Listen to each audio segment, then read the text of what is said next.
The Assembly will now hear an address by His Excellency Mohammed Yunus, Chief Advisor of the Interim Government of the People's Republic of Bangladesh. I request protocol to escort His Excellency and invite him to address the Assembly.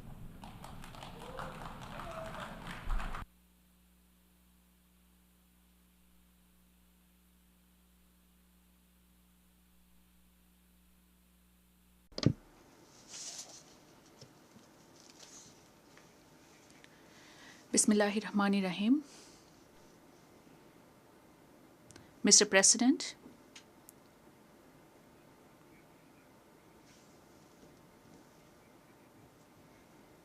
let me congratulate you on your election as the President of the United Nations General Assembly.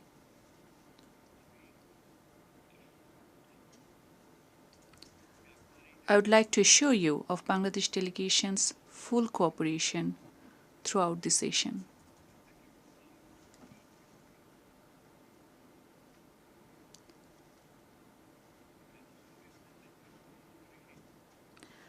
I would also place on record our deep appreciation to the Secretary General Antonio Guterres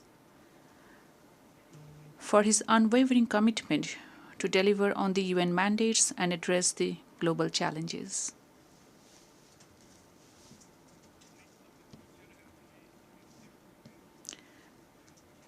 I particularly applaud his vision in convening the Summit of the Future.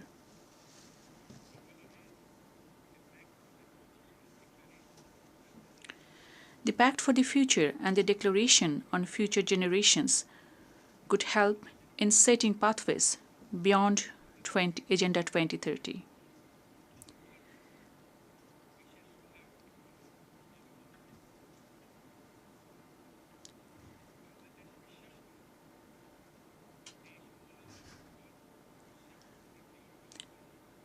Bangladesh believes that the summit's outcome will serve as a guiding framework in materializing our shared aspirations and rethinking collaboration for posterity.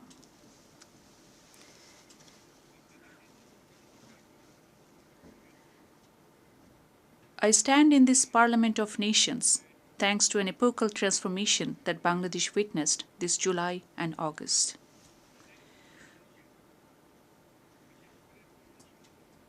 The power of the ordinary people, in particular our youth, presented to our nation an opportunity to overhaul many of our systems and institutions.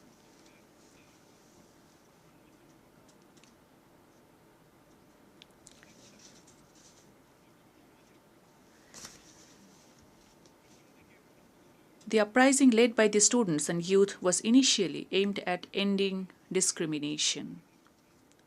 Progressively, the movement evolved into a people's movement. The world eventually saw how people at large stood against autocracy, oppression, discrimination, injustice, and corruption, both on the streets and online.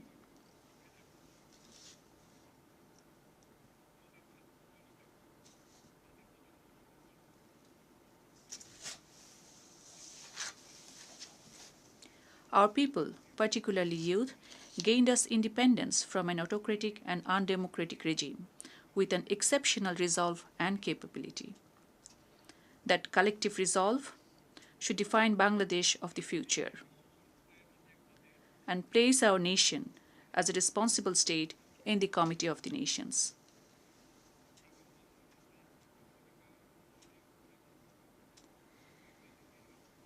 This was indeed a movement that primarily brought together people who were long left in politics and development, who asked prosperity to be shared, to be inclusive. The people aspired for a just, inclusive, and functioning democracy for which our new generations made supreme sacrifice.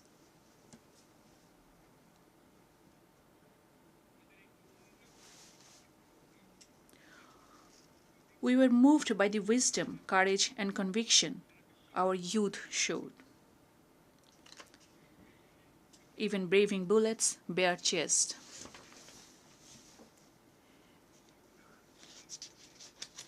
young girls were fiercely vocal against the illegitimate state power.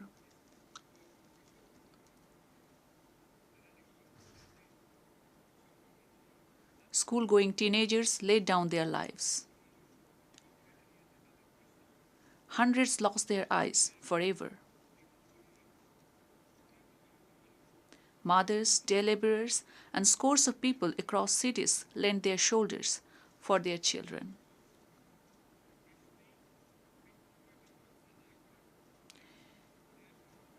Defying sweat, rain, and fear of death, they defeated all the evil designs and machinations of few who manipulated the state machinery against truth and just aspirations of people for years.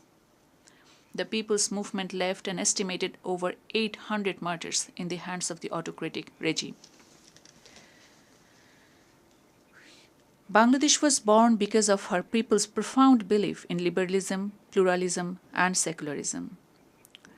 Decades later, our Generation Z is making us revisit and reimagine the very values that our people stood for back in 1971, as our people also did in 1952 to defend our mother language, Bangla.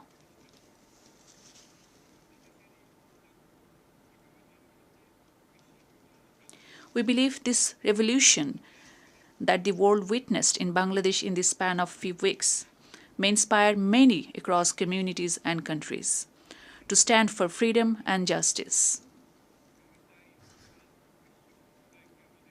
I would call upon the international community to engage with New Bangladesh anew that aims to realize freedom and democracy beyond letters for everyone. Mr. President,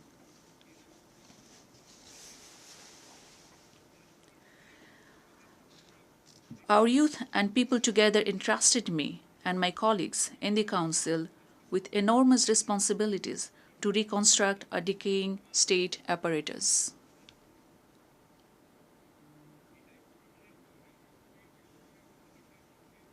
As we took to the office, to our utter shock and dismay, we discovered how endemic corruption brought a functional democracy to a farce. How key institutions were ruthlessly politicized. How public coffers were reduced to rubble. How oligarchs took over business.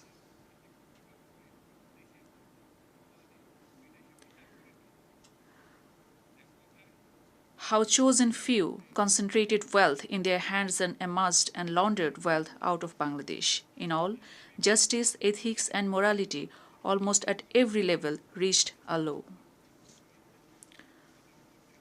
Under such circumstances, we were asked to rebuild Bangladesh and re-establish the country that our people aspire to see. To correct the ills of the past as also to build a competitive and agile economy and a just society.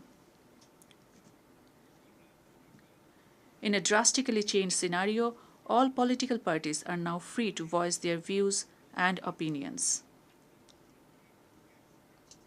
A key priority for us is also to make all in public positions and institutions to account for their decisions and actions. We are committed to promote and protect the fundamental rights, for people to speak in freedom, to assemble without fear or inhibition, to vote whosoever they choose. This is what the nation desires, and we aim to achieve. We are also committed to uphold the independence of the judiciary and freedom of press, including in the cyber domain. In order to ensure that child of a farmer or worker can scale the highest in the society, we prioritize allocation in education and health sectors over grandiose infrastructure development.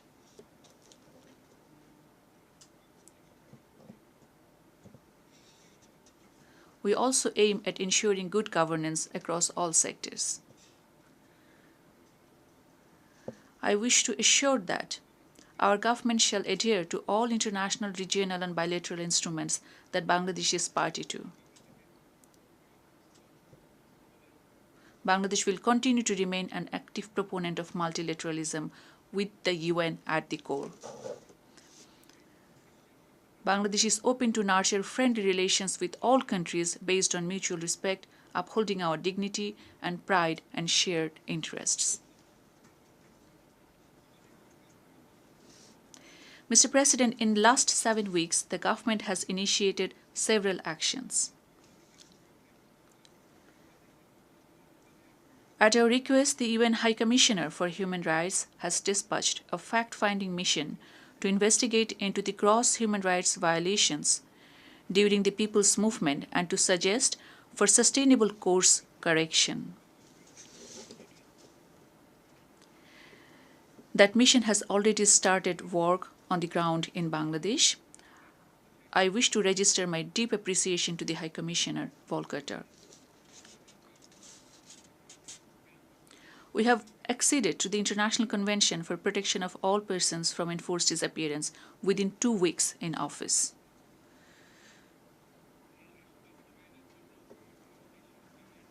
The required national legislation is underway so that we can effectuate its early implementation.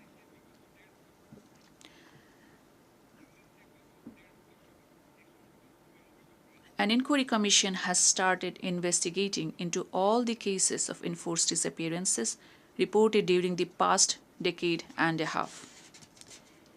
In order to restore people's trust and confidence and to ensure